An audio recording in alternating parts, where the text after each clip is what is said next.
Hello, welcome to a second chance. My name is Philip Jones. I have my other brother, Mr. Edward, Mr. Why Not Drake, here as my guest host today. And today we have our beautiful Miss Tiffany Archibald that will be interviewing today. Tiffany, how are you? I'm wonderful. How are you guys? Good, good. Thank you for being here. Mr. Drake, how are you, sir? I'm blessed, brother. Blessed. Too blessed to be stressed. So I understand. I'm right there with you. So, we're about to jump straight into it. That's what we're here for is a story of Miss Archibald. So, Tiffany, floor is yours. Take it away. Okay. So I will begin where I guess all of my kidney issues or the discovery of my kidney issues began. I was a college athlete, Division I basketball player at the University of Southern California, Fight On, USC Trojans. And just like any athlete knows, before every season, you have to do a preseason physical. So that's a full health panel of everything, blood testing, urine, all of that. And so in my urine analysis test, it came back that I had like an astronomical amount of protein in my urine. And so from there, it prompted my coaches, my trainers to, look more into it to see kind of what was the cause. Initially, they were just kind of assuming that, hey, it's going to be probably attributed to you having such high muscle mass. At the time, I was like ripped. I got like baby guns now, but I had like guns in college. So I was like 9% body fat, just like ripped. So they said, well, a lot of times when you have a high muscle mass, that kind of makes your kidneys work. Oh, I got some feedback. And so they said that may be the cause of some protein spilling over into my urine. And went to USC Medical, got a biopsy done on my kidneys. This was preseason of my senior year. When I got the results, they said, my kidneys were functioning fine. There was probably like 95% functioning, but nothing too alerting that, had them to do anything further. And then there was some mention of IgA nephropathy, but they had to do more testing. And then obviously you being an athlete, you got to get through season. So go through season after season, preparing for graduation. So I graduate. A couple of months after graduating, I go overseas. I first go to China, play some basketball. And, that kind of was my journey, continuing on my athletic career. And in continuing my athletic career, you're young, you're overseas, you take medication because when they did discover, I didn't say that part, but when they did discover that I had that high amount of protein, when I was getting my blood pressure checked, my blood pressure was always really high. So here I am, top physical condition as an athlete in college, and I'm on high blood pressure. So then now I'm going to pick back up with the story. So I'm overseas, and you're just young, you know that these doctors prescribe some medication for you, and the medication's running low. So you start cutting the medication in half, and then you run out completely. And you're like, okay, well, I'll be back home in the States a couple of months. As soon as I get home, I'll see a doctor. I'll be fine. So that's what I did. I did get back on my blood pressure medication. And shortly after that, I was having a superficial surgery. Being an athlete, I had a corn on my toe. And, I wanted to look nice at the beach, look nice in my heels. So I was like, let's get this corn removed so that my feet are nice and pretty. My pedicures look good. So that little small superficial procedure actually kind of was life-changing for me. It's a simple outpatient procedure. I go to the doctor to get this, the podiatrist to get this done. And, before any surgery, you do labs, blood work, all of that. So right prior to me getting the procedure, there were several doctors coming in asking me all these questions. And so I'm a very direct person. So I'm just like, okay, what are you guys getting at? All these random questions. So basically they said that they had found out through the lab testing that my kidneys were functioning at 26%. So, and this is just maybe 3.5 years after college. So of course I was, taken aback by that information. But again, being young, I'm like, okay, well, I need to get this procedure. I was already packed, moving boxes, going to another state. And so at this time I was moving to Arizona. And so once I got to Arizona, one of my best friends at the time, she was playing in the WNBA. She knew a lot of physicians and things like that. So that doctor referred me to what is called the Southwest Transplant Kidney Institute, so that I can get set up there and I can see a physician while I'm there. So started seeing a physician. My 26%, that held on, I would say a little bit about a year. I mean, I was training, I was lifting weight with the players, I was doing everything. And then the only side effect that I would have was when I would get done with like a 3 hour, say, 2 hour basketball, hour lifting weights, 2 hours lifting weights, I would just take a shower, eat something, and then I'd pass out. And I wake up, it'd be a couple of hours later. So then that's when they discovered that I had, chronic anemia. So then I would have to do ProCrit shots. So doing the ProCrit shots, that kind of helped keep my energy up. And then I sustained that 26%, like I said, for about 1.5 years. So as I'm doing my quarterly labs and stuff, that's when they discovered that there was a little bit of a drop. So I dropped to 22%. So being young, and this is one of the reasons why I'm an advocate now and make patients understand what they're going through and what appointment they're being sent to, and educate yourself. So being young, I just would leave one appointment and say, okay, you need to go see this doctor. You need to go to this facility. You need to go, not really understanding kind of what was going on. So I remember quite vividly, I was sent to an appointment. I checked in. The nurse took me in. She took me to this room and she said, hey, I'm going to turn this video. When you're done with this video, I'll come in. I'll check on you to see if you have any questions. But otherwise, I'll see you when the video's over. So I'm sitting in it. Just imagine, I'm 24 at the time. I'm sitting in this dark room and she plays the video. She walks out and it's like, your life on dialysis. And dialysis, so it just starts talking about dialysis, and then everybody in the video are like, people look like they're 55, 65 and older. They look sickly. And I was just like, wait a minute, what? So I'm a strong woman of faith. I literally got up from that office and I said, you know what? The devil is a liar. I was like, this will not be my life. Like, I am not, whatever that video is talking about, I'm not doing that. And I walked out. And so the nurse, she's like, hey, where you going? Where are you going? And I'm like, I'm leaving like this. Like, I couldn't even imagine sitting another moment in that room. And so I immediately get on the phone. I call my mom. I'm like, Mom, I just had this appointment and they played this video. And my mom, she's a nurse and all of that stuff. And I'm like, they started talking about dialysis. And she was like, what's going on? So long story short, I get reconnected with my doctor a day or two later. They're like, yeah, you need to do dialysis. And so my mom was like, well, and they're like, you're not on a transplant list. You don't have any donors lined up. So, this is the next stage of your kidney disease, And then they started talking to me about dialysis. So my mom was like, well, no, let me get tested. Let me get tested. So at the time, my mom was, a military family. They're living in the Seattle area.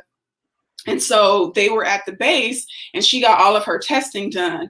And then I got all of my testing done. So I would say probably 2-3 weeks after all of our testing was completed, I hadn't heard anything back. Another reason why I try and really promote that people are their own advocate and follow up. So I followed up and I called my nurse that was at the Transplant Institute. And I'm like, hey, my mom, myself, we did all of this testing. I said, we haven't heard anything back. And then she was like, wait, what do you mean you haven't heard anything back? I was like, the last time I spoke to someone was at the last lab appointment, which was 3 weeks ago. So long story short, they were like, okay, well, we'll call you back. We'll figure this out. And I would say maybe not, but less than a half an hour later after that, my mom calls me. And so my mom calls me and she's hysterical. She's rambling on, and my mom, if you know her, she's very dramatic. She's the opposite of me.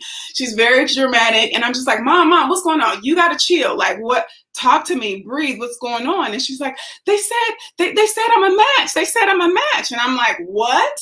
And so that's pretty much how I learned that my mom was a match. Because, and if for those of you that don't know why they hung up the phone with me, when you go and say you want to get tested to be a donor, and say you want to donate your kidney, you know, whatever.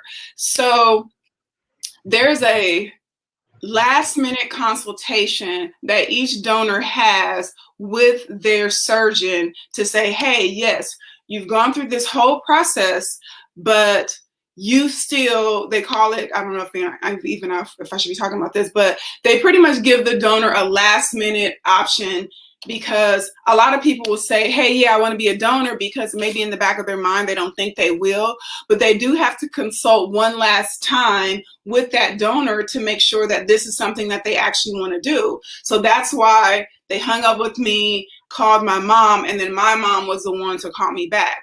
And so then once my mom told me that, I called the transplant facility again. They gave me a couple of dates that they were able to do the surgery. And because my mom was out of state, and, you know, I had younger brothers at the time, and my stepdad was, you know, a naval officer, we had to kind of go through that process. But I would say within 2 to 3 weeks, she flew into town and we had surgery. And so one of the things I want people to know is that, yes, that is a fast process, but that was my situation. Everybody's situation is going to be different. And the reason why my process was able to pretty much move so quickly was because, you guys, I just mentioned I was still competing. I was still lifting weights. I was still training. Nothing in my lifestyle physically had changed. So I was pretty much in, you know, top physical condition, minus the fact that I was losing my kidneys. And then the same thing with my mom. My mom has always been healthy, always been into working out, taking her fitness classes, doing her walking. So we were we neither of us had any underlying health issues that prevented us from going into surgery right away. A lot of people that are a donor or that are a recipient, sometimes they may be have diabetes and they have to get their sugar under control, or they have high blood pressure and it's been 3 weeks with it not being controlled, or they need to lose 20, 30 pounds. You know, I know people right now that want to donate to some people that I work with as a mentor, and their family members have to lose weight. You know, one person said their family member has to use 35 pounds, but everything else is aligned. So we went so quickly because it's so imperative to stay healthy, stay active. Don't think that this, because you have chronic kidney disease and, you know, your functioning is losing and you may be on dialysis, or, you know, you're going to need a transplant, that you just give up, that you just say, oh, well, you know, I'm going to get a new kidney anyway. Why do I need to eat healthy? Because it's going to help your healing process that much quicker. So that was my first transplant journey. My mom came to town. I legit worked out the day before my surgery. My first question out of surgery, post-surgery, was, you know, when can I get back at it? When can I get back active? And my mom the same way, because, you know, we didn't want to get out of shape or anything. They're like, oh, you know, it may be 3 to 6 months, you know, maybe 6 weeks. But my mom and I were in the gym 2 weeks after surgery on the recumbent bike, just slowly moving, but we regained our strength because we were healthy prior to the surgery. So fast forward, I would say 6 years. Wait, do you guys have any questions so far? Because it's 2 kidney journeys, so I don't want to take Hey, have at it. You know, tell the story how you want to tell it. Like I said, if ever has questions, he'll ask, but we'll pretty much wait to the end. So it's all you. Okay. So I would say maybe 6, 7 years into, no, 6 years into my first, 5 years after my first transplant, got married, moved to the East Coast. My husband, you guys see in the background, my husband was coaching at UConn. I moved from Arizona and had to get a new nephrologist, which is a kidney doctor. And so I remember the first meeting with my kidney doctor before any appointment. I write down all of my questions about medications, foods that I can take, if my energy's different. Like, I'm that patient that the doctor sees and like, okay, well, oh, Archibald's on the list. Okay, we got to schedule extra time because she's going to ask all the questions and want all the answers. So surprisingly, this first meeting, my new nephrologist, he got my chart and he looked at my medication list and he read through my history and he like quickly looked up and he's just like, so you're not on a steroid regimen? You're not on? And I was just like, nope. He's like, you've never been on a steroid? I'm like, nope, never been on a steroid, even post-transplant, like in the hospital, because nowadays people know some people, you get a heavy dose pre-transplant, that first couple of days that you're in, and then it tapers off. Me, I had never received a steroid regimen as part of my medication. And so then a lot of transplant patients are familiar with Prograf. Well, back in 2010, 12, I was taking a medication called Rapamune. And so my nephrologist looked at the list. He's like, wait, you're not on a steroid regimen. And he's like, why the H are you on Rapamune? He's like, I have maybe 10% of my patients that I prescribe that for. And the reason why I specifically prescribe that is because they're older. I'm just, kind of maintaining their kidney functioning until, it's time for them to, be with the Lord. He was like, but not someone that's still young and still active. Like, so he immediately took me off of that medication. So I would say a couple years after seeing him, that's when my creatinine started to just kind of like spike up. And so then again, I'm faced in the situation where they take me to a transplant institute. Again, they start talking about dialysis. And, I was just like, no, I'll work out less. I'll change my diet. I'll do whatever. Let's play with some medication regimens. Let's see what we can do. Maybe 2 months later, did some more urine and creatinine still was going up. So those of you that know, that's maybe, I don't want to get into too many complicated like EGFR and, all of those numbers, but creatinine is something that people can kind of simply look up and understand what that means. So obviously the higher it goes, the worse it is for you. So as that starts to creep up, another appointment, they start talking about dialysis. And then I said, okay, I'll think about it. 3 weeks pass, I get labs done again. I'm at a training for work. And I'm like a rule follower. So it's like, no cell phones during the training. You can look at your phones at lunch. So I look at my phone, I'm like an hour away from home, and I had like 10 to 12 missed calls. It was a transplant center. It was my doctor. It was the nurse. It was the nurse's cell phone. So I automatically knew, hey, I just did labs, because you guys know when you get your labs done, they'll call you within a couple days and let you know, okay, if they need to change anything. So by me just doing labs, I'm not dumb. I understand why I had all those missed calls. So I called my nurse back. At the time, her name was Shantae. And she was like, Tiffany. And I was like, what's up, Shantae? She was like, where are you? And I was like, oh, I'm like an hour away from, I was working in kind of like the Hartford area in Connecticut. And she's like, we need you to come to the hospital now. So long story short, I'm like an hour away from home. They're, pretty much mandating me to come to the hospital. I go in the hospital, I get checked in. In the interim, I'm calling my husband because at the time he was coaching in China. So he was like a 36-hour flight away from me, away from the States. So I call him, I tell him what's going on. They're like in the middle of playoffs and he's just like, tell the team, hey, my wife is not doing well. I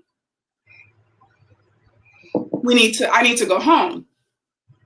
So as my husband's flying back 36 hours, I'm admitted to the hospital and they put me on like a steroid IV. So I probably was on that IV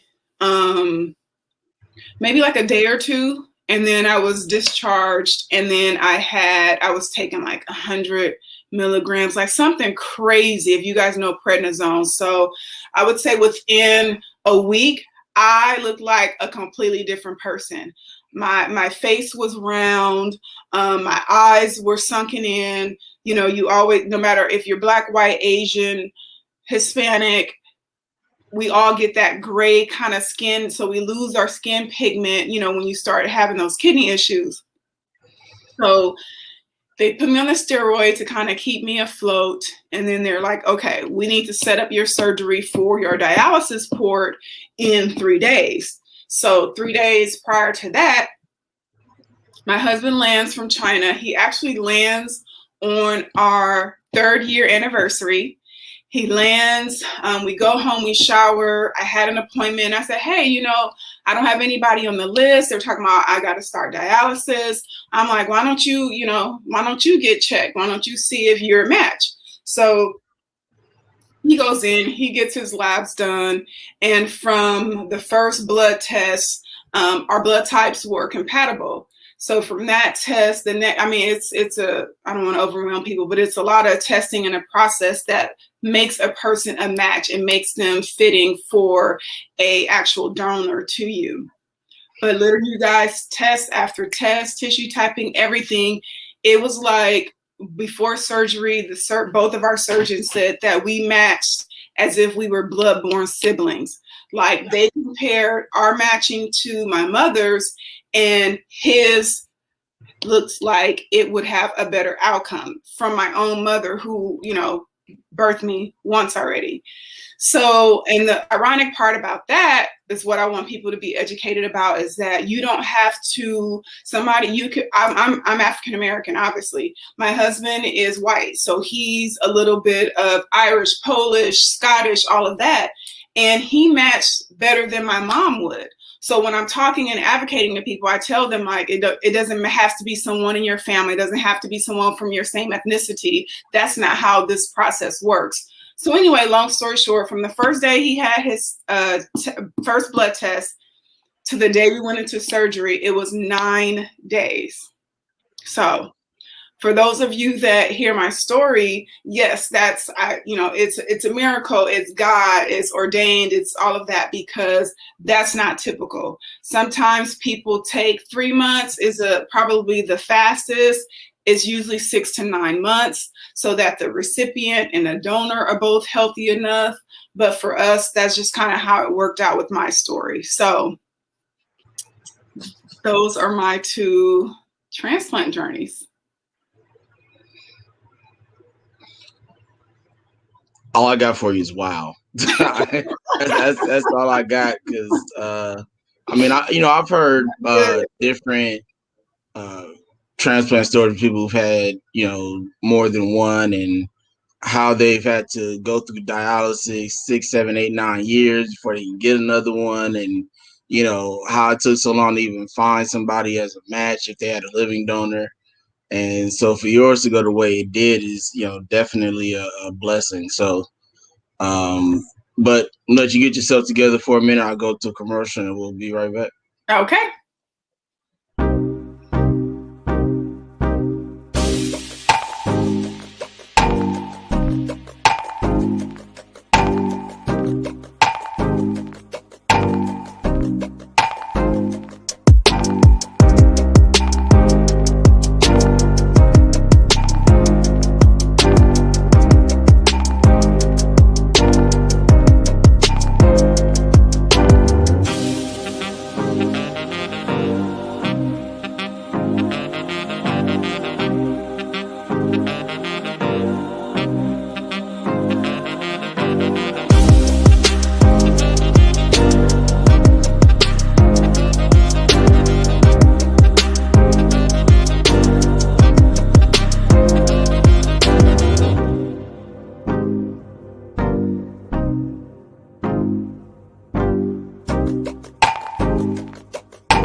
Welcome back to A Second Chance. Mr. Drake, go ahead and start us off with the question, sir. Wow. I'm just I'm blown away, sort of like you said, Philip. It's crazy. I went from writing down questions to taking notes. So seriously. So once again, I commend you. I learn more and more from you every time we speak. And like I said, you truly inspire me. So thank you. And so do you. Both of you guys, truly. thank you. Just a few questions Appreciate I have. that. Few questions I have is from you being a student athlete and getting sick, what impact did it have on your education, and how was your social life adjusted? You know, I got sick in a similar manner, so I know everything, how it messes with your mind and all that good stuff. So, yeah, if you can elaborate, that'll be great. So for me, I had a really tough coach, and from my sophomore to my senior year, so I was a 3-year starter. I was 3-year team captain. So there was a lot of responsibility placed on me, and just kind of like the influence and the impact that I had in the leadership for my team. So I remember having, a biopsy isn't that invasive, but with it being the contact sport that I played, with me being such a physical post player, they had to kind of give me a very detailed plan of return. So I remember maybe a few practices after the biopsy, kind of just, on the sideline. And then the third day after my biopsy, they brought in, they don't have those bikes anymore. They do have them, but the ones where you're just kind of like, using your arms and not really doing too much movement, and where I just would have to kind of bike. So I would be in practice yelling, screaming, yelling the plays out, but I'm just not on the court. So they said that my presence still needed to be there. So that's kind of how I had to adjust athletically. As far as academics, I didn't miss any classes. I think maybe I missed one class because I think I had the biopsy like on a Friday or something like that, but didn't fall behind in work. I've always been very laser focused on my academics. So I ensured that was something that I let my professors know ahead of time, and I didn't really miss any class. So awesome. And did your teammates have any? What was their interaction with you as far as going from? What was their? They were just happy. I was a real aggressive player. They're like, "Woof, you don't gotta get no elbows for a week." Yes, so it just, and we just had such a sisterhood, and all my teammates, I'm, very close to most of them today. So they just, took it as a break from, 1 and 2, these elbows that I have. But, they just wanted to make sure that I was still there and still hyping them up, because, I'm that person that's always yelling and cheering and screaming. So, and then everybody was still kind of young then, so they kind of knew, they knew if it was somebody that had an ACL injury or, a sprained elbow or a knee, they could see that person. But for me, it was just like, oh, she had, something done and she can't have contact. So. Awesome. Go ahead, Phil. I can answer questions all day, ask questions all day. So. I know, and I'm looking for them too. So, but I want to touch on something that Edward just brought up. So, do you feel that it was better for you to be able to communicate your issues and stuff like that with your team and the people around you? Because, like myself, I got sick at 4, so wow. I'm growing up with it. And we all know how, some kids can just be cruel. They don't understand it. They want to crack jokes 24/7, which is understandable. Mm-hmm. So I had to pretty much keep it in. The only people who knew, family, maybe some teachers, if my parents decided to come to the school and want to explain all that to them, because they usually had 100 stupid questions after the fact that made no sense. But, for me, I had to kind of keep all that stuff in when it came to school. Playing sports, because even when I played football in high school, I got went on dialysis my senior year, my senior season playing football, and went on dialysis, played the season. But even then, getting dressed in the locker room with 50, 60 other dudes, nobody still knew that I was on dialysis with maybe about 4 teammates because they were on the same aisle I was, because we had a separate section for our varsity team. So we had like real lockers in the cage. So that's what varsity was. So it was only people really who was like on my aisle that knew. My coach knew, and he was part of the reason why I was able to make it through the season with no injuries. He made like this little special padding and stuff like that for me to play throughout the season. But even then, I didn't tell anybody. Even when I played my 1 year in college after my transplant, I didn't tell anybody. And I don't think I started telling people to maybe like the year after that, maybe. Okay. And then I ended up getting sick again. And so I think being able to communicate and talk to people without having to hold it in is just like a lot better emotionally for you. Yes. Because when you start thinking like, nobody knows what I'm doing, there's somebody that possibly could be out there to help me, whether it's just talking to me or whatever, but I'll never know that because I'm not saying anything. So for me, when I realized it was just better to speak about it was some year 2008, I went to the transplant games and I met tons of people. Tons of good people, living donors, transplant recipients, support families, and things like that. And it's, where I met Edward in 2018. But I learned that just being able to talk about it, because that's all we did was talk was transplant stories the whole time we're there. Yeah. And I just felt kind of at home when I went because I was able to get that stuff off my chest. So, yeah, so that's kind of where I just want to know, like, did you feel like it helped to be able to have that communication with the people that's around you instead of having to necessarily like hold it in and not tell anybody?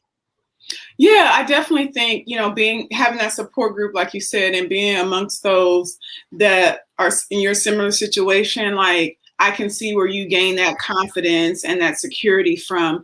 But I think just for me, just the type of personality that I have, and I don't take for granted one day that both of my transplant journeys are a complete anomaly.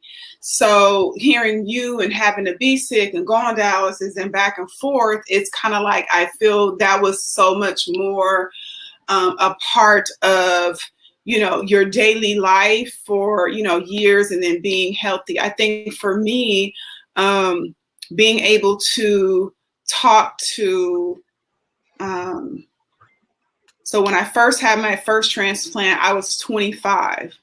And so I was very social. I was always on the social scene, going to, NFL, NBA games, parties, and things like that. So I think that my friends that I was close with, as I was drawing to that point of having to have that transplant, and then even post-transplant, just kind of like let me know, hey, no, I gotta, cut back. I think I mentioned the last time we did the symposium, I talked about the FOMO, the fear of missing out. Just having to put up those boundaries with the friends that do know, and just, because when you're the person that's like the life of the party or the person that gets everybody going, like people really like count on you. And sometimes I had to be like, I can't, I'm not feeling bad, but I just know it's my day to rest. Or if I've gone out 2 nights in a row, I can't do the third night. So I think that you just have to, for me, I was able to have that open communication with my friends. And I feel like I was old enough to not feel like I was pressured to do things that, may be detrimental to my health or may kind of tire me out. But for anybody that's listening, take both of our perspectives and get that support group of people that you feel comfortable sharing your story. Or if you have a personality like mine, where you're just very direct, then your communication won't be an issue about your health and stuff. Yeah, I'm not that social person. I'm actually very shy, really, honestly. No way. I what? Ever said no way, no way. Yeah, I am really. Like I said, it took me years to be able to finally start talking to people, and I remember um, within the people that I'm around at school, when I finally was able to get back in school, um, after I had to deal with my rejection and brain surgery and everything that I dealt with, in 3 years in and out the hospital and stuff like that, slowly got back into school, take a class here, take a class there. And even then, I would have to drop that class because I end up in the hospital or something. So, but when I remember when I was able to get in and be consistent, I was in this you should say program / club at my school called Urban Teachers Fellowship, where it's all young people that's trying to become teachers. That's what we're going to school for. And so I remember I met one of my real good friends, like another brother to myself, Darren Contrell, who's actually on our very first show, who prayed for our show. He's an elder. Um, he was the first person I told, and that was the first time I really kind of got a reaction where it was just like, not necessarily a surprise, but he understood. And because a lot of people that I've told before that weren't all that understanding, they were lost. I'm like, this is why I don't talk to people because, you're trying to be opening with people and tell what you're going through. And, they just sitting there looking like a rock somewhere doing nothing. So we were able to talk. You prayed for me, and we've been pretty much good friends ever since then. Worked together with kids and after school programs and stuff like that. And then I realized that I needed to tell more people because I was always on a plane going somewhere, even on dialysis. I was on PD at the time. I was always going to teacher conferences and things of that nature. And so I realized, I said, I'm with these people just about at least once a month outside of LA. They need to, so if anything goes wrong, they need to know what to tell the paramedics or at least try to. And so I remember when I told, I told her before I told Darren, my professor, Maureen Smith, she's been there literally since I originally told her, and she has a son that's actually dealing with epilepsy, and but her and her husband are awesome. Her husband's a high school teacher as well. Well, her husband's a high school. She's a college professor, but both of them are awesome people, awesome parents, and she was always there for me. Make sure if I needed anything, she was there. So I think once I got to that point where I was starting to see more people that I could trust with the information I was giving them about myself, it was a lot easier for me to open up and tell people, because then I got to the point where it was like, okay, I know I'm gonna have these people who aren't gonna understand me, and then I'm gonna have these people who do understand me, right? And so it was just kind of doing this for a minute. It was like I find a group of people that understand, I find a group of people that don't understand, and they looking at me like, what? I'm like, are you that slow that you are comprehending what I'm telling you right now? I'm like, you don't even have to know information about what I'm going through. What I told you, you should have just been like, okay, you're dealing with something, keep going. But some people, they don't know how to take that information in, which is understandable. So, but Edward, let's get to your other million questions, because we know you got like I was 10 gonna of them lined up. say something to what you were just saying, Philip, because it wasn't until I don't want to say it wasn't until I've been more vocal in the last couple of years about my transplants, or if I'm doing a speaking engagement, or I'll share something or I'll post a story where it tells the details of my story, and people that I've known, even some teammates that remembered in college me having a biopsy or having something with my kidney, they were like, wow, I didn't know it was like all of that. And wow, you had 2 transplants. And, so you could, like you said, you could tell people, or they could know, but until they can like sit and like hear your story or watch a video or maybe listen to this podcast, then they'll say, oh, like it'll register to them, or it'll ring a bell like, oh yeah, she did have a second transplant. When did that happen? And then that's when they'll start asking questions. So I think that's just how it goes. People retain what information they deem is important at the time. Definitely. Yeah. Go ahead, Mr. Drake. I'm looking at your face, and he's like, "Man, I need to get to my question real quick." Hey, go ahead, Edward. I'm just happy to be in the grace of you wonderful individuals on this beautiful Sunday night. But I do have a 2-part question for you, Tiffany. Mm-hmm. The first is to give me one word that described your initial reaction to your diagnosis, and your one word that describes the after effect. Like for me, mine was why not be, or why me turned to tell why not. What is yours? Oh, this is always so hard because, and it sounds so weird, but I feel like I never sat for more than 10, 15 minutes and even reflected on what I was told. It was like, okay, so maybe I could say it's what's next. Mm-hmm.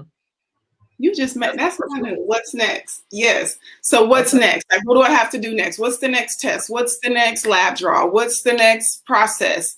And then I think now that can translate to me with what's next. How can I continue to advocate? How can I educate? How can I help promote? So that's good that you made me think about that. But as far as my health and processes and the surgeries, I never questioned why. I don't know why I never questioned it, but I was just like, okay, this was happening. Okay, what's next? What we got to do? So what's next? And with all the amazing things, huh?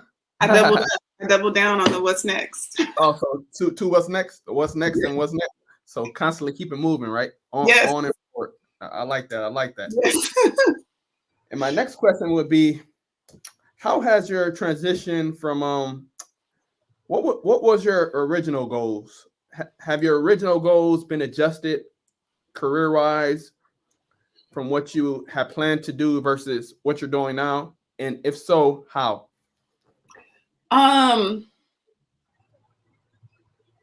My original career goals, they did adjust because when I did my undergraduate degrees, I double majored in psychology and sociology. I wanted to be a therapist and I wanted to have my own practice and, really help heal people, mentally and emotionally. That's what I studied in undergrad. And then when I got sick, I was a counselor. I was working with children. That's when I first moved to Arizona. I was working with children that were suffering from, various mental issues. And then when I got sick, it kind of took me back to my roots of health and wellness and athleticism and education. So then I ended up studying to become a health educator, to teach PE and to, be a health teacher and I did that for 5 years and then transitioned still into, being a senior director of health and wellness. And then I got my personal training certification and then I got a holistic health coaching. So then it just my experiences with my health just kind of threw me into the world of health and education. And then, in 2017, I founded my nonprofit organization, Community Kidney Care. And I think that kind of was birthed from me being a patient and being in a new state here in Texas and realizing that the resources were very limited. The education was very limited. Even though I knew what I knew and I had already been a 2-time transplant recipient, I remember, trying to figure out where are the support groups, and they would be, twice a month, once on a Tuesday, once on a Thursday, 3:00, like random times. I'm like, what about people? Not everybody is, on Medicare or doesn't work. What about the people that have jobs and stuff? So I think when I started my nonprofit, Community Kidney Care, that really made me want to fill in the gaps of where the health education out here as far as chronic disease, specifically chronic kidney disease, was missing here in Texas. And so then I became a advocate and a volunteer, and I started sharing my story at different National Kidney Foundation events. And then from there, that grew to me actually becoming a contractor with the National Kidney Foundation as Community Kidney Care. And so I would be the one executing the deliverables on a grant that was focused in on, diabetes, COPD, chronic kidney disease. And then from being a contractor, I became an employee with the National Kidney Foundation. And then after a year, I got a promotion, and then I was over the whole state of Texas. And then from working with the National Kidney Foundation, I wanted to do more because I saw the impact that we were having. And then that led me to where I am now, where I'm actually working for working for the largest nephrology group here in Texas, Dallas Nephrology Associates. And it's just been the world of kidney education, professionalism has just pretty much engulfed me. So I feel like God, I didn't go through what I've gone through in vain, which is why I never questioned why, because I knew that ultimately he would get me to a point to where I'm able to, one, be a practice liaison and working with nephrologists and ensuring that, the marketing, the education, working with other outside physicians, ultimately impacts kidney patients. So I just think I'm living right now this professional and personal, all-encompassing lifestyle, and it's always centered around something of this nature. So I feel like that's kind of what changed. I feel like it changed for the better because I feel like it solidified my purpose. Awesome. And since it solidified your purpose, see, I'm a big quote inspiration type person, right? And it's funny that you say purpose because back when I was younger, I would get made fun of about my words and stuff like that. And it's funny, like years later, I get paid to speak, I had a stutter when I was young and stuff like that. And it's funny how the Lord, it's a purpose. Now it's part of my testimony because I'm getting paid a lot of money to speak to. So, but it's, with that being said, describe that journey. You just beautifully laid out your journey. If you can put that journey or consolidate that journey into a quote about Tiffany's life, from getting diagnosed to not questioning why, to now having your own nonprofit, which is awesome. I know the hard work that it goes to being with one of the largest. I got to work harder on it, and you inspire me to do that, by the way. Yes. That's God. That's purpose. That's God. Yes. But yeah, what's a quote? Like I said, I want to find inspiration from it. A quote for your journey, especially dealing with dialysis and everything. So, and career. And pretend I'm the young Tiffany. I'm the younger Tiffany. Right. I'm about to go through what you're going through. I can use singular words like,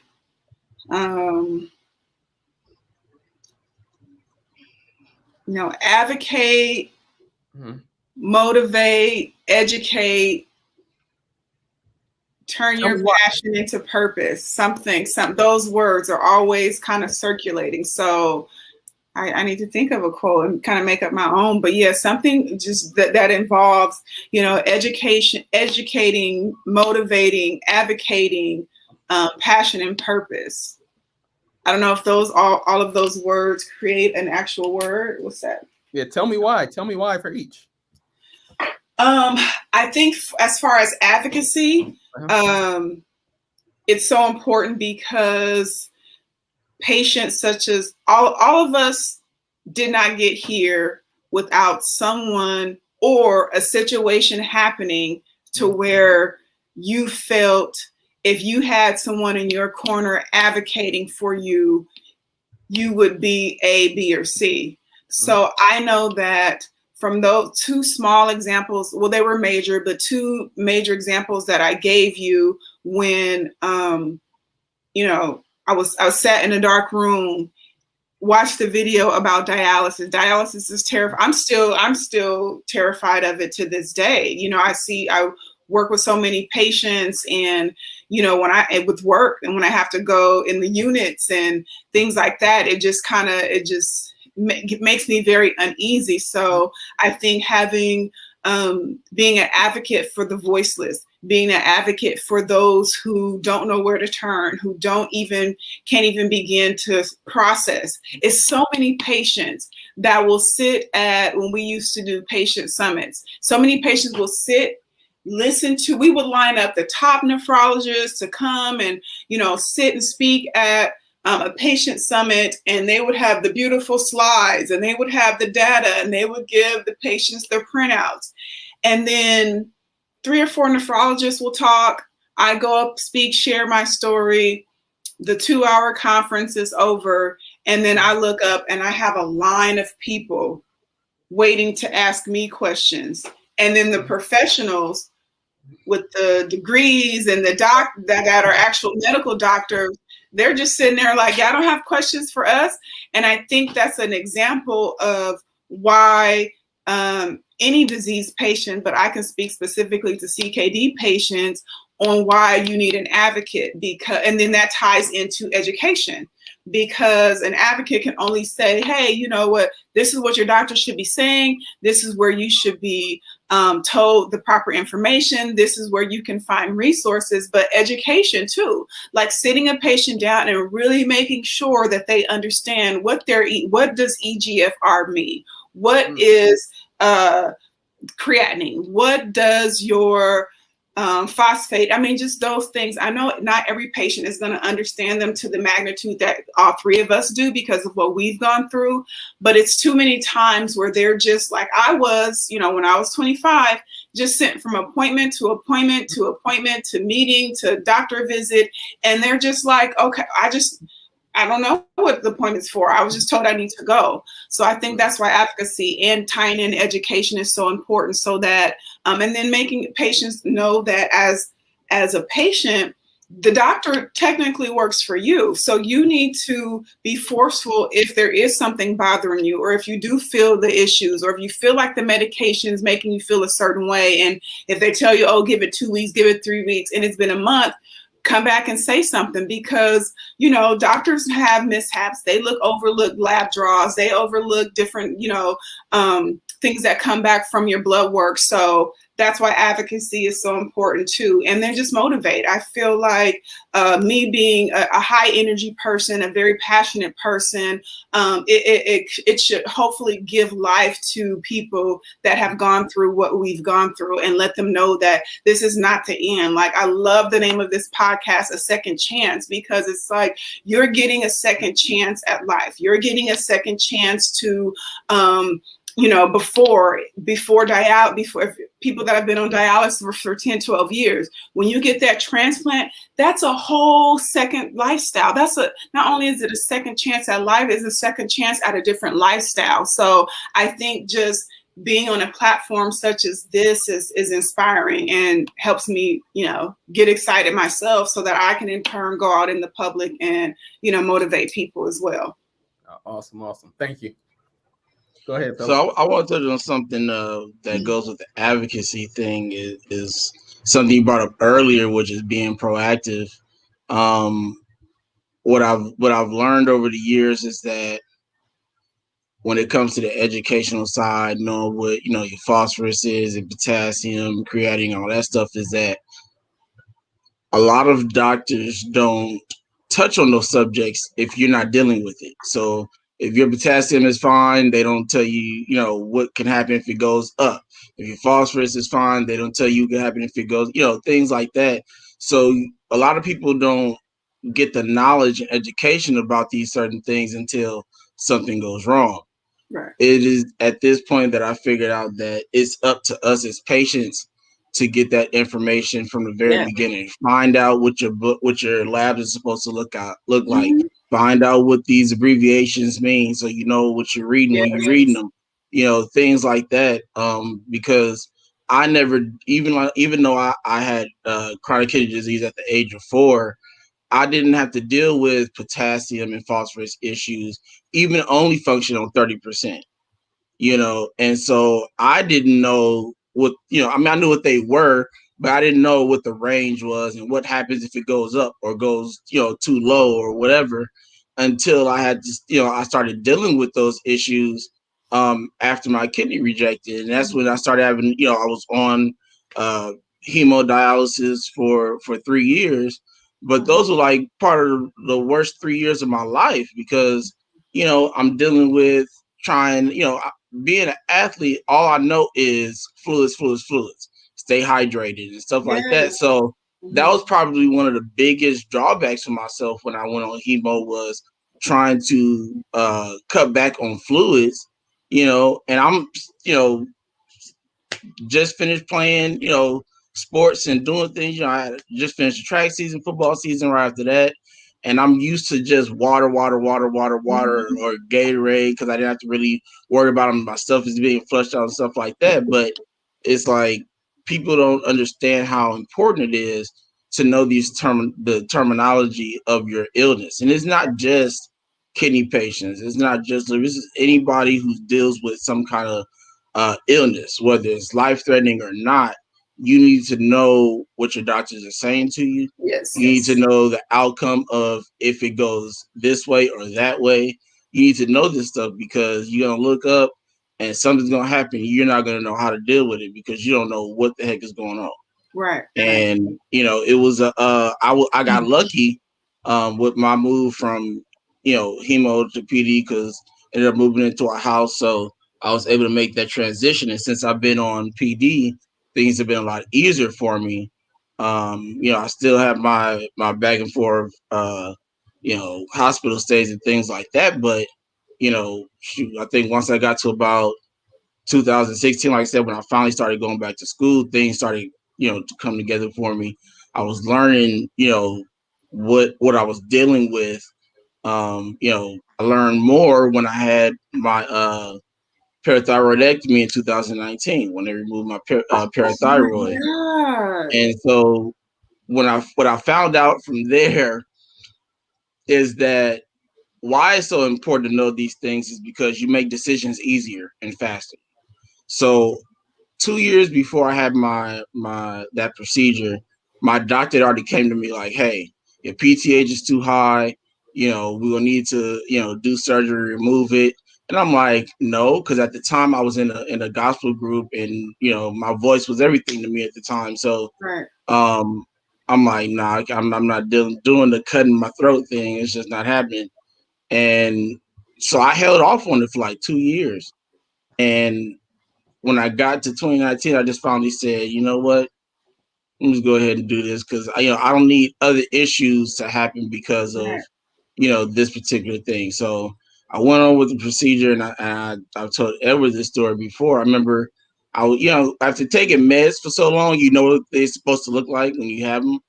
And I remember looking at my meds. I'm like, one, this is light. Number two, is not as much as it's supposed to be in here. So I'm like, asked my nurse. I said, um, where are my phosphorus pills? And she looks at me, she goes, yeah, you don't even have to worry about those no more because once you have the procedure, everything should be straight. And I'm like, I wish No. I'd have known this 2 years ago when I Right. was dealing with the phosphorus and potassium issues. So for the past 2 years, I haven't had to deal with potassium and phosphorus. I dealt with it recently, and it's come back down back in the fours again. So I haven't had to deal with, which means that I probably would have been put back on the list maybe 2, 3 years ago.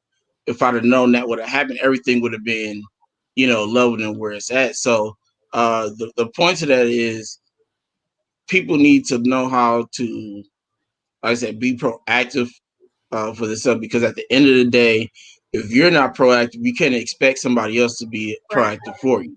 Right. At least they need to see that you care some kind of, 1, 2, 20, 50%, something. They need to know that there's a little bit of caring in there that you care about your health. So, you need a lot of people need to understand that it's up to them. Like you said, it's not always the educational side. I Right. know most transplant patients that would rather talk to another patient. I'm on groups all over the place on Facebook, and they always asking questions in the group. And I'm like, at first I used to go, why you just didn't ask your doctor? But then Yeah. I realized over time that Mm-hmm. us as patients have more knowledge really than the doctors, because we know We our feel bodies. it. We We know, feel it. right. Yeah, we feel it. It's so Hmm. true. Yeah. And they have the educational side, which is needed. Is needed. I'm not saying that it's not needed, or they're not needed, but the thing that doctors need to learn how to do is work with their patients, because at the end of the day, us as patients, we know our bodies. We know how we feel when we take certain meds. We know what happens when we take certain meds. We know if we break out as soon as we take it, or if we swell up or whatever, Right. And so I real quick, make this as short as possible, but um, I had an issue in Arizona, coming back from Arizona. I went for a theater competition in Mesa, Arizona. um, my dialysis got thrown off because we ended up staying longer than we were supposed to. So for that week, I did manual dialysis, um, and I did it earlier in the day. The last day that we were there, we were leaving right after the competition. We weren't even staying for the award ceremony, anything like that. So what happened is, one of the ladies that was on our team ended up getting the scholarship, so she needed to stay and be able to drive back home. So we ended up taking her to the airport to get a rental car. The team ended up going to go eat. We added a bunch of time to our schedule. So Oh, shoot. i I remember we after we dropped her off and waited to make sure she was okay, we went back to the restaurant, and I I just started feeling horrible. Oh You know, no. breathing was going off and everything, and uh, I remember I stayed in the van. He went inside and ate and everything, and I just stayed in the van. And so I remember when we left. At the time when I left, I was okay. I was together. Breathing was fine. I felt like I could make it. So we got about midway and got to about midway between Arizona and California, and we ended up going to this McDonald's, like a rest stop area, like how you go to stop at Barstow to go to Vegas from here. Right. And so I remember sitting there, and my director looked at me and said, "Are you okay?" And at the time, I was fine. Don't ask me what happened in 5 minutes, because by the time he came back and we were getting ready to leave, he's like looking at me. I'm like, "Yeah, nah, I'm not all right. We need to go. We need to go to an emergency room or something." And so I remember he got on his phone, looked up emergency room on Google, and he takes off, right? Zoom in. When we get there, there's no hospital. No What? hospital. It was just an abandoned building, no lights on, nothing. There was no hospital there. So we had to find the next closest one, which was in Blythe. And I we get there, getting there. It's like small town emergency room. It's like 4 chairs in the waiting room, a real small waiting area, and everything. And if you remember what pre-surgery looked like, you always go into this room, and they usually have like um, curtains that kind of separate each patient. Yeah, see, so that's what their emergency room looked like. It looked like the pre-op room that you would go in before surgery. It had curtains. My emergency room has walls between each room, not just curtains. So I'm like, I knew I was gonna have an issue, because I figured this hospital been here a billion years. And so the emergency room doctor comes out, and this dude looked like he was probably the first and only emergency room doctor they've ever had. And I remember the first thing he asked me was, after, at the normal questions a doctor would ask you. And he asked me, what medications are you allergic to? He said, are you allergic to medications? I said, yeah. He said, what? I said, minoxidil, hydralazine, heparin, and NSAIDs. Go through some more questions. He's writing stuff down. You would be thinking when you see a doctor writing stuff down, he's going to write down the important stuff you just told him. Yeah, that wasn't the case, because when he got to the end and told me what he was going to give me medicine wise, the first thing he said was, "Okay, I'm going to give you minoxidil." You're like, bro, I literally just said. I'm like, did you not understand me when I told you that I'm allergic to minoxidil? His next question is, like, if he would have heard anything than what he wanted to hear, he would have gave it to me anyway. So what does it do? And I'm like, I don't care if it gave me $1 million. I'm allergic to it and I can't have it, and I do notice that there's a bunch of doctors out there, like, they're not as bad as that one. Mm-hmm. But they don't like to necessarily listen to patients because they immediately think, because they have the educational background, that they That's know why everything. second opinion is essential. Second opinion, obtaining a second opinion is part of what I ensure that I teach people that I mentor, or if I'm speaking, because it's so important. Even though I have the best nephrologist, I believe, in Texas, when I was having some issues last year and I ended up having to have a biopsy and all this and that, I made sure that that I got a second opinion, and that, I went to the Transplant Institute, even though it's not the one that I had surgery at, because I didn't have surgery here in Texas. So that second opinion is something that patients are entitled to. And especially, like you said, if you get the feeling that the physician isn't listening, or if you feel like you just have that gut feeling, get that second opinion, because their input is not the end all be all. Right, definitely. Yeah. I agree with that, because when I dealt with my kidneys rejecting, my blood pressure was always sky high. It was going through the roof after, everything after rejecting stuff is going through the roof. And I remember I was going to Kaiser West LA at the time, and I was seeing this doctor, Dr. Parks. That's who they would always get me as my doctor. Even when I go in and say, "Is Dr. Parks here?" Yeah, okay, that's what I need. Don't bring nobody else in here. Right. I need him because I know how good he is, and we communicate well and everything.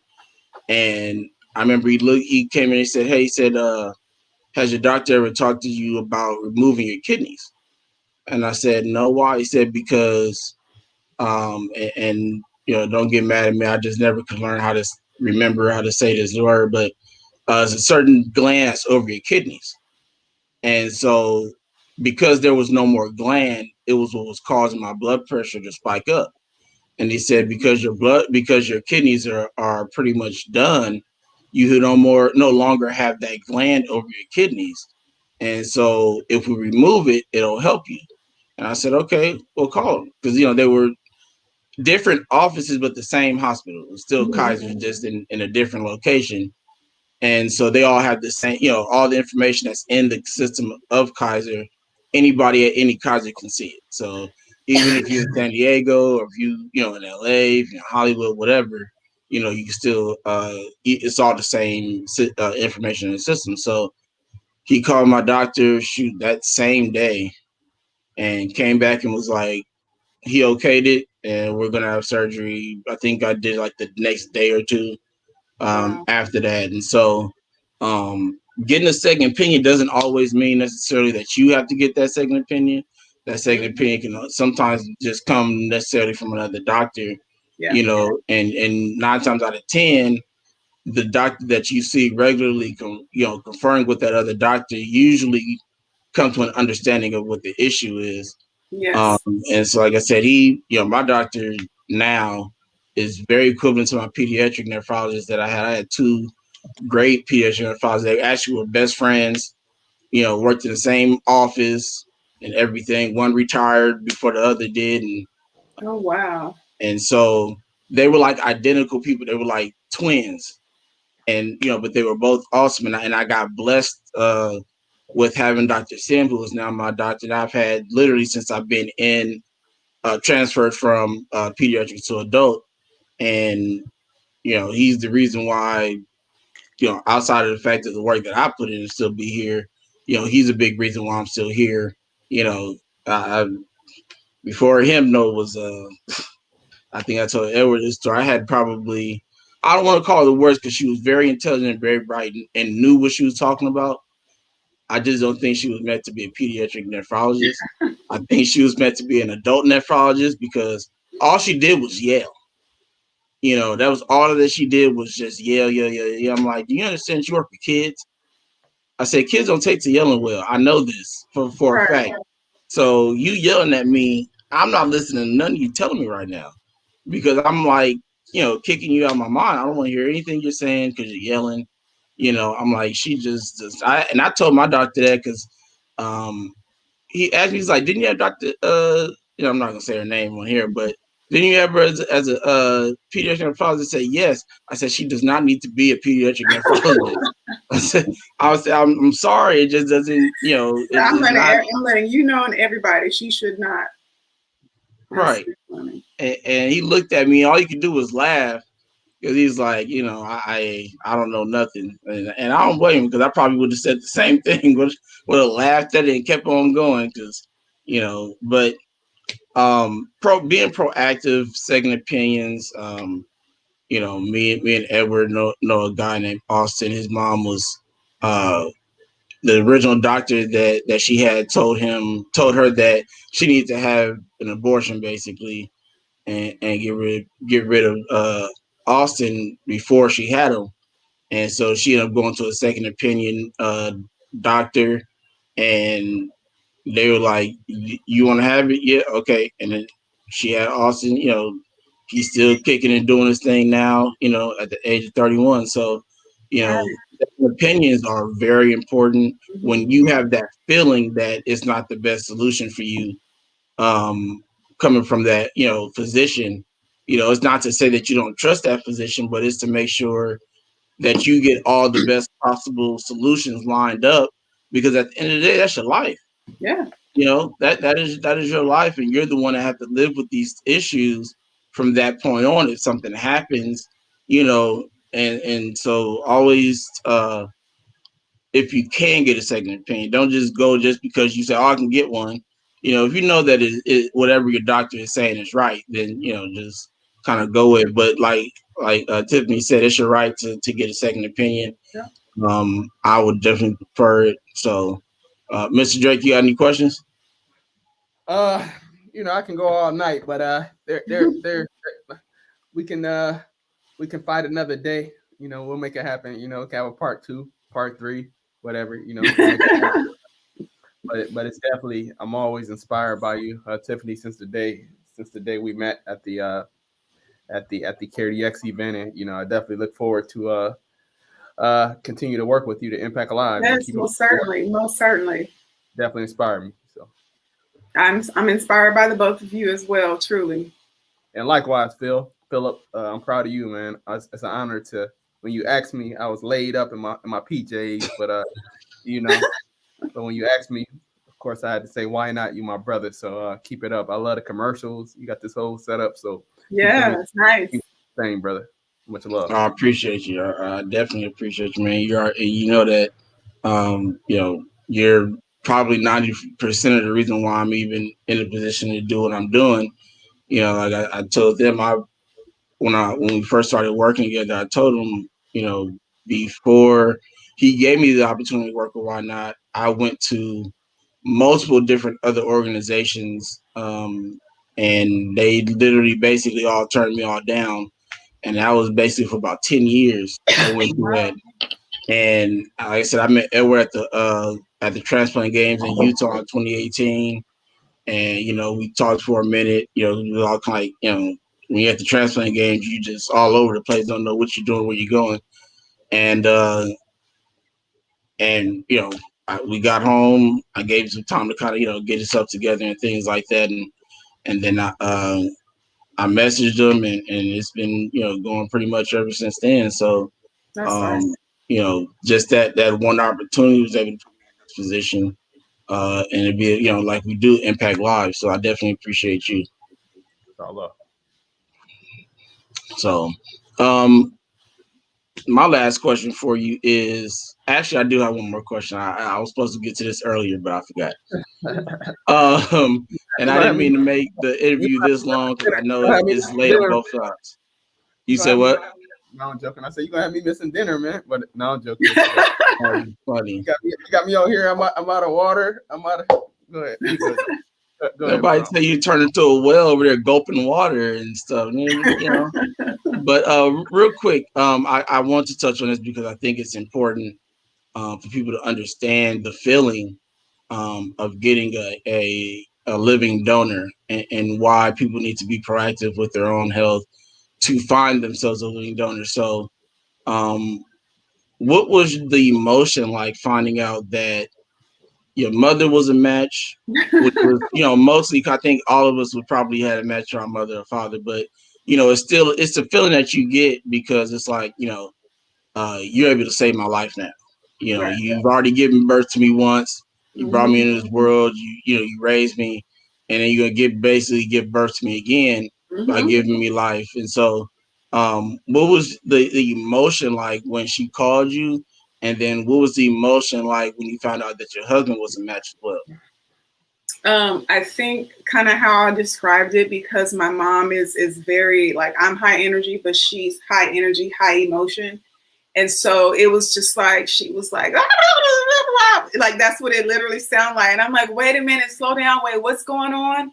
And so I think it was just, it hit me that she was going to be able to be a donor when she like got to town, and we were, had like 1 or 2 appointments before the surgery. And then and that was so close to the surgery. I'm just like looking at her. I'm like, wow, like she's about to, I always say she birthed me twice. She gave me life twice.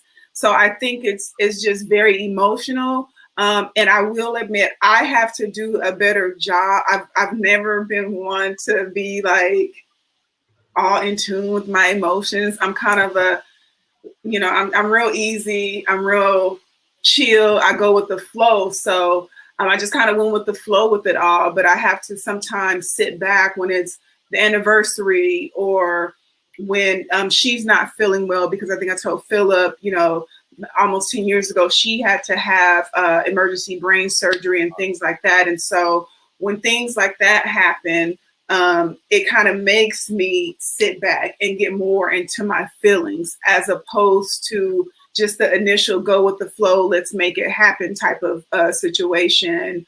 And with my husband, I was really surprised because even though that was only, 8 years ago, it's still, I wasn't as educated and as aware of organ donation and compatibility. And I'm just thinking, this white guy, like, I didn't understand how it all worked. Because my mom, it's like, okay, it's my mom. Like, we got the same genes. Like, it kind of like uneducatedly, I was like, oh, it kind of makes sense. But I think with him, it was just more of a shock. It was overwhelming because it happened even faster than my mom's. And just we had 5 different hospitals doing the testing. We were in Connecticut, so we were close to, they sent tests to Yale and things like that for it to happen so quickly. So, I get emotional, I think, with him more just because obviously he's my husband and it's not something he was obligated to do. But then when I see him or I see his scar, or when I make fun of him and I can't see the scar, I'm like, if I can't see your scar, you got to do some more abs, because that means you had a couple of pounds on that stomach. Right. But, I just try and take everything as lighthearted and even keeled as possible with life. So I think that's how I handle it emotionally, and just always having so much faith and always thanking God for my health. And I try not to take advantage of it. And, people are like, oh, you can miss a day of working out. Yeah. But, after a couple of days, like, I just want to be as in shape and as healthy as possible. Like you said, do my part, make sure I'm doing everything on my end. So I think that's it. That's awesome. Mr. Drake, you had a living donor too, didn't you? Deceased. I remember you said her name was Leanne, right? Yes, sir. Yes, sir. You know I could dive in, but I had y'all here all night. We all be crying, so it's all good. I think I'm the only person that's okay with time. It's 6:22 out here, so. But, so I always end with this one: is what do you want the audience to take from your interview today? I want the audience to take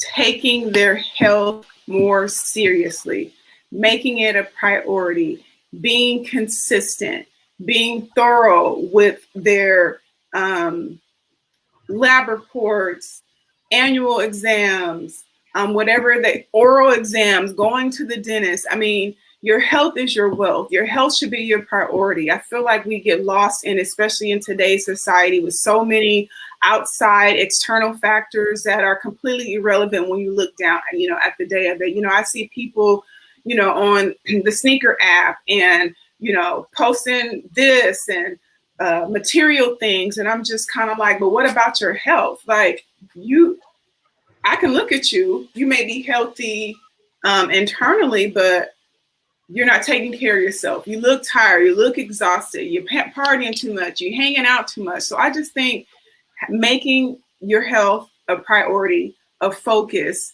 and following up and being consistent. It's so simple, and these words aren't profound, but it's a profound theory that not a lot of people actually dive into. So Awesome. Well, you heard it from Tiffany Archibald herself. I have my brother, Mr. Why Not, on with me today. I appreciate you 100%. We'll be back next week, same time, same day, same place.